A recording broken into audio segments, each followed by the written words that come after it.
A very good afternoon students. This is doctor Vipul Kashyap और आज का टॉपिक जो हम डिस्कस करेंगे वो है मेटाबॉलिज्म ऑफ प्रोटीन्स पार्ट 1। तो चलिए शुरू करते हैं। Importance of protein metabolism. तो सबसे पहले पढ़ते हैं कि जो प्रोटीन का मेटाबॉलिज्म है वो हमारे लिए कितना ज़रूरी है और उसकी क्या ज़रूरत है हमारे शरीर में। Proteins are very important structural and functional constituent of body due to following respects. तो प्रोटीन हमारे लिए किस तरीके से अच्छा है या उसका मेटाबॉलिज्म हमारे शरीर में क्या रोल करता है वो पढ़ते हैं। Necessary for growth and repair of construction of body tissue. तो सबसे पहले क्या ज़रूरी है, हमारी बॉडी में किसी प्रकार का अगर डैमेज हो जाता है, ठीक है, तो उस टाइम प्रोटीन मेटाबॉलिज्म से ही क्या है बेसिकली आपका रिपेयर होना शुरू हो जाएगा। आपका जो भी डैमेज्ड पार्ट है, ठीक है, ये ग्रोथ के लिए, रिपेयर के लिए या फिर रिकंस्ट्रक्शन ऑफ बॉडी टिश्यू के लिए ज़रूरत होती है इसकी, ठीक है। उसके बाद it regulate various biochemical processes and also serve to transport oxygen to cell. और दूसरा जो मेन फंक्शन है प्रोटीन मेटाबॉलिज्म का वो क्या है, वो different type of biochemical processes को रेगुलेट करता है और ट्रांसपोर्ट करता है ऑक्सीजन को। फॉर एग्जांपल अगर मायोग्लोबिन जो प्रोटीन है उसकी बात करें, ठीक है, ये आपके रेड ब्लड सेल्स में होता है और उसका काम क्या होता है, ये ऑक्सीजन को कैरी करता है और मसल्स तक लेके जाता है, ठीक है। तो ये भी एक तरीके का प्रोटीन है। जो थर्ड है, it helps in proper functioning of antibodies, ठीक है। तो एज सच आपको पता है कि जो एंटीबॉडीज़ हैं वो भी एज सच का एक तरीके की प्रोटीन ही है, ठीक है।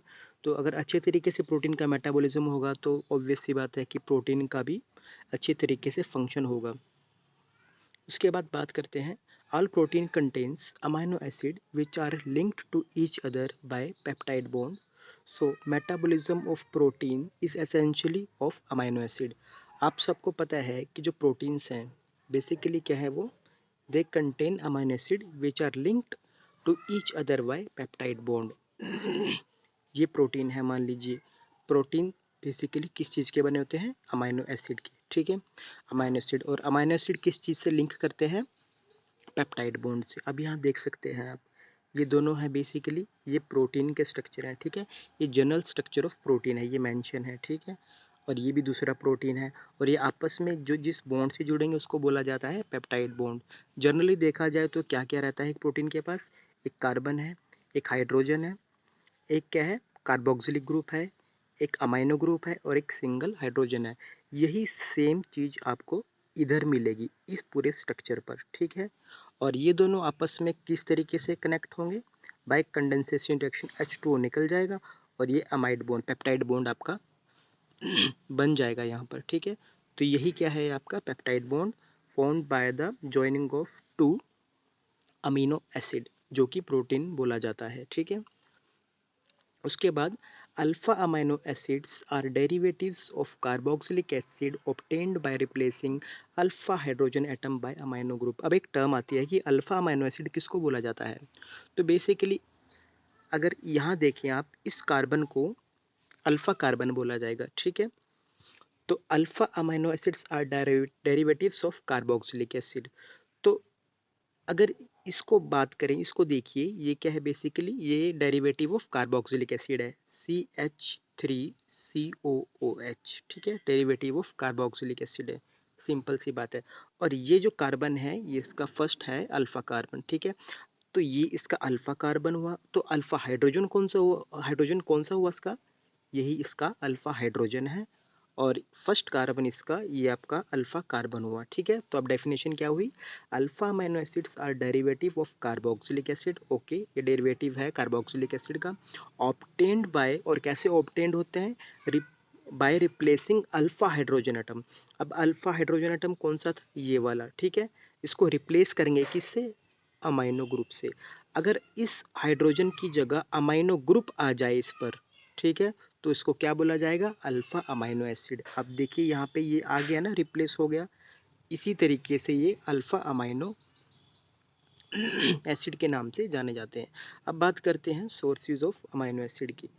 तो अमाइनो एसिड के सोर्सेज कौन कौन से हुए, ठीक है, कहाँ से मिलता है अमाइनो एसिड आपको, डाइजेशन ऑफ फूड प्रोटीन। सबसे पहले बात आपको आपके फूड से मिलेगा जो डाइजेस्ट होगा, या उसके बाद break down of tissue protein, या तो आपका टिश्यू प्रोटीन है वो टूटेगा तब आपको प्रोटीन मिलेगा। और तीसरा है synthesis in body mainly in liver, और कहाँ बनता है सबसे ज़्यादा, आपके लीवर में, ठीक है, प्रोटीन जो बनता है। तो बेसिकली इन सब को बोला जाता है आपका एक जनरल अमाइनो एसिड पूल, ठीक है, कि ज़्यादा से ज़्यादा सोर्सेस कहाँ कहाँ से हैं अमाइनो एसिड के, तो ये पूल हुआ, ठीक है। Amino acid derived from all these sources get mixed up to form general amino acid pool. Okay. From this pool, amino acids are drawn for synthesis of protein, enzyme, hormone, non-protein, nitrogenous substances and for energy production. ठीक है, तो ये तो हुआ पूरा सारा pool बन गया, ठीक है, जो सारे सोर्सेज हो गए इकट्ठे हो गए एक साथ, और इन्हीं सोर्सेज में से अलग अलग जाएगा, ठीक है, जो फंक्शन होगा स्पेसिफिकली, कि कोई मान लीजिए प्रोटीन बनाएगा, कोई एंजाइम बनाएगा, कोई हार्मोन बनाएगा, कोई नॉन प्रोटीनिशियस नाइट्रोजन सब्सटेंस बनाएगा। उसके बाद बात करते हैं क्लासिफिकेशन ऑफ प्रोटीन मेटाबॉलिज्म। अगर हम मेटाबॉलिज्म की बात कर रहे हैं, ठीक है, तो दो पार्ट में बेसिकली डिवाइड किया गया उसको, वो किस तरीके से आपका मेटाबॉलिज्म होगा प्रोटीन का। तो फर्स्ट है आपका प्रोटीन कैटाबॉलिज्म और दूसरा है प्रोटीन एनाबॉलिज्म, ठीक है। तो पहले हम पढ़ेंगे व्हाट इज प्रोटीन कैटाबॉलिज्म। तो कैटाबॉलिज्म का मतलब हमेशा रहता है कि कैसे कोई प्रोटीन टूटेगा, एक ब्रेकअप प्रोसेस हुई, ठीक है। तो इसमें हम पढ़ते हैं कि प्रोटीन कैटाबॉलिज्म में होता क्या है, ठीक है, ब्रेकअप कैसे होता है, ठीक है। तो ये बेसिकली 4 स्टेप्स शो करेगा जब भी प्रोटीन ब्रेक होगा या फिर कैटाबॉलिज्म होगी प्रोटीन की। तो पहली होगी ट्रांसएमिनेशन स्टेप, दूसरा डीएमिनेशन, थर्ड है अमोनिया ट्रांसपोर्ट, उसके बाद यूरिया साइकिल, ठीक है। तो फर्स्ट स्टेप देख लेते हैं। The first step of protein catabolism is transamination, ठीक है। तो पहला स्टेप क्या है प्रोटीन कैटाबॉलिज्म का, कि ट्रांसएमिनेशन। ट्रांसएमिनेशन का क्या मतलब हुआ कि ट्रांसफर ऑफ अमाइनो ग्रुप, जो आपका अमाइनो ग्रुप है ना वो किसी और ग्रुप को ट्रांसफर हो जाएगा, ठीक है। आपको पता था कि आपके पास अमाइनो एसिड है, अमाइनो एसिड है, अमाइनो एसिड के पास अमाइनो ग्रुप है, आपको पता है, ठीक है। कोई प्रोटीन है, प्रोटीन के पास अमाइनो ग्रुप पड़ा है ना, उस ग्रुप का ट्रांसफर हो जाएगा, ठीक है। In this step alpha amino acid transfer their amino group. अब आपको मैंने पीछे बताया था कि अल्फा अमाइनो एसिड कौन से हुए, ठीक है, वो अपना अमाइनो ग्रुप ट्रांसफर कर देगा किसको, to alpha keto glutarate to form keto acid and alpha glutamate in the presence of enzyme glutamate transaminase, ठीक है। तो फर्स्ट स्टेप को हम यहाँ देखते हैं। ये देखिए आपका अल्फा अमाइनो एसिड है, ठीक है, ये किस में कन्वर्ट हो जाएगा, आपका कीटो एसिड में और अल्फा ग्लूटामेट में। कैसे, जब ये अल्फा अमाइनो एसिड क्या करेगा, ट्रांसफर करेगा अपना अमाइनो ग्रुप किसको, ये करेगा अल्फा कीटो ग्लूटारेट को, ठीक है। ये ट्रांसफर करेगा, उसके बाद ये किस में कन्वर्ट हो जाएगा, अल्फा ग्लूटामेट में, और कीटो एसिड आपका बन जाएगा यहाँ पर। सेकंड स्टेप में क्या होगा, ड्यूरिंग डीएमिनेशन। सेकंड स्टेप क्या है आपका, डीएमिनेशन। पहला तो हो गया ना transamination, transfer of amino group, ठीक है, ये हो गया आपका। इन सेकंड स्टेप डीएमिनेशन में इसमें क्या होगा, alpha glutamate is deaminated to form alpha ketoglutarate. अब देखिए अल्फा ग्लूटामेट क्या हो गया, डीएमिनेटेड, मतलब कि रिमूवल ऑफ अमोनिया ग्रुप, ठीक है।